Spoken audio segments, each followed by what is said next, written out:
The storm swallowed Emberholt whole that night. Thunder rolled like war drums struck by no living hand. Rain hammered the fort walls without mercy. Then Varin heard it, a voice crying somewhere past the tree line, faint but unmistakable. So drawn, he stepped into the dark to find her. He found no attacker waiting in the dark, only two pale shapes glowing faintly in the mist, more shadow than substance. One wept without pause. The other watched him closely and spoke, her voice strangely clear over the storm. "Are you Varin?" she asked. "I am," he answered, sword still raised. "Then know this," she said. "We are not of your world, and we have not come here by chance. Tomorrow, at dusk, there will be a battle here," she told him, "and this river will run red before the next moon rises. Two men fall first, your drummer, Torvald, and you." Varin's chest tightened. "Why?" he demanded. "I have wronged no one. My people and their king hold nothing but goodwill between them." But the weeping spirit only wept harder, and the singing one smiled, as though something precious had already been promised to her. As dawn crept over the ridgeline, the two figures began to dissolve, their voices fading with the storm. Varin stood alone at the ravine's edge, staring into the pale light where they had been. "Wait!" he called out, though nothing answered. "I won't let Torvald die before me. Whatever comes tomorrow, I swear it." That night, Varin found Torvald by a low fire, his drum resting silent beside him. Neither spoke of what the spirits had said. They didn't need to. Torvald passed him a cup, his hands steady despite everything. "Whatever comes," he said, "I'd rather face it beside you than anywhere else." Varin managed a faint smile. "Then stay close tomorrow. That's all I ask." Torvald only laughed, low and easy. "Since when have I ever done what you ask?" By nightfall, all of Emberholt had gathered. Warriors sharpened blades in the torchlight, and fear moved through the crowd like something alive. Varin stood before them, calm despite the weight pressing on his chest. "Tomorrow, we fight," he said, his voice carrying over the crowd. "Not for glory, for each other. Whatever the dawn brings, we meet it standing together." The courtyard answered with a roar that shook the palisade walls. Before the horn sounded, Aldrich found his son at the gates. There was little left to say, so he said little. Only rested a hand on Varin's shoulder, the way he had when Varin was small and afraid of the dark. "You don't have to carry all of it," Aldrich said quietly. Varin shook his head. "Someone has to." Aldrich nodded, understanding more than his son knew, and let him go. At dawn, the horns finally answered. Not their own, but the enemy's. Along the far ridge, banners rose like a slow tide, spears catching the pale morning light, an army vast enough to swallow Emberholt whole. Whatever had brought them here, it would not be turned back by mercy.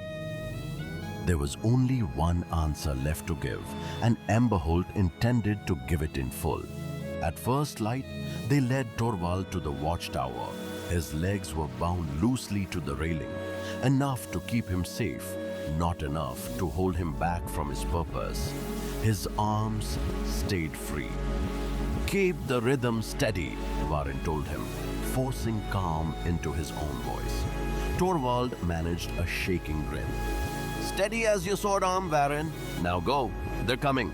Below the tower, the two armies met in the mist, and the world dissolved into steel and smoke. High above the chaos, Torvald's drum thundered on, relentless, driving the warriors forward like a second heartbeat.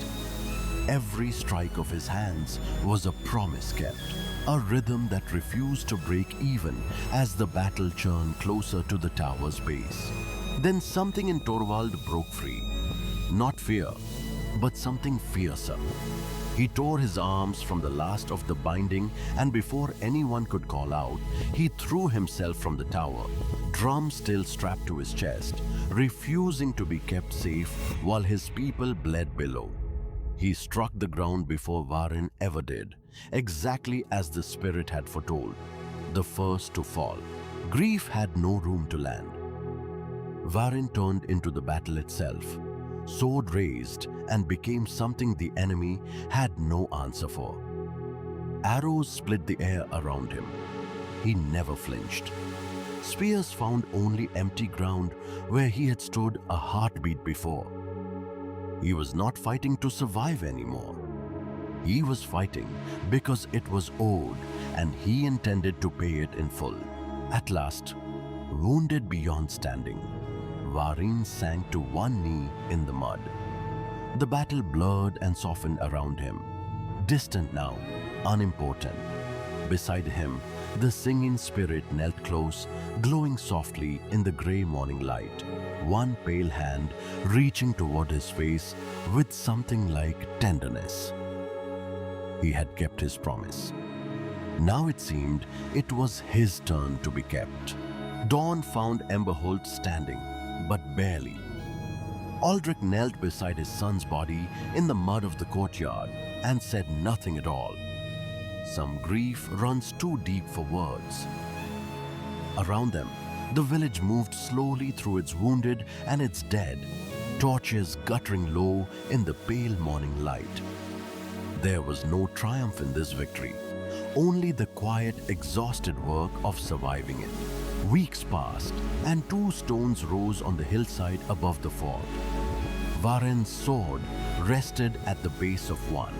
Torvald's drum leaned against the other. Aldrich stood before them in the amber light of dusk, older now than he had been before the battle, though only weeks had turned. Behind him, the village bowed their heads, not in mourning alone, but in remembering. A boy wandered the hillside near the stones one evening and stopped, staring toward the tree line where the light seemed to bend strangely.